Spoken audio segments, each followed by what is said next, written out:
Hello po, kumusta po? So, update lang po tayo dito sa Bacoor project po namin. Recap lang po tayo, ipakita ko lang po sa inyo yung before.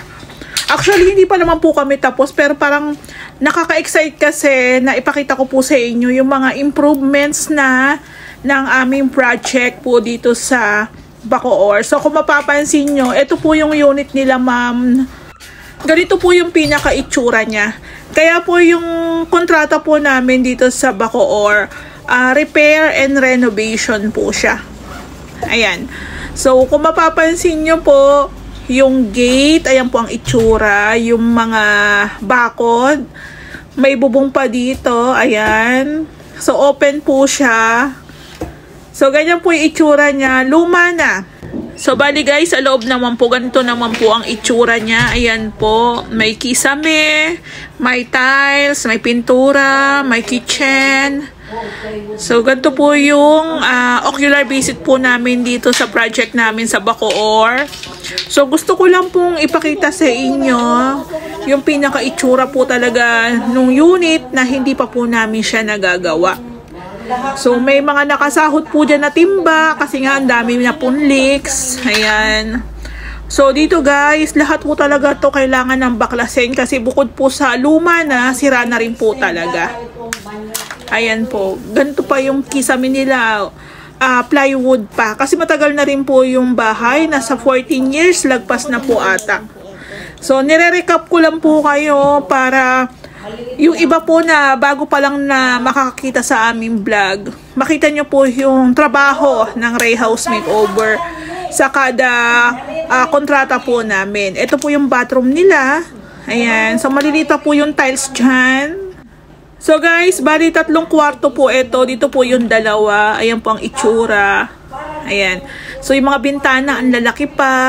May mga sticker, wallpapers po ata yan. So, bali guys, ang pagkakaalam ko po, ang pinakasukat nito is nasa 100 square meter plus. Hindi ko na po natandaan kasi medyo matagal na. So, ito na po siya ngayon.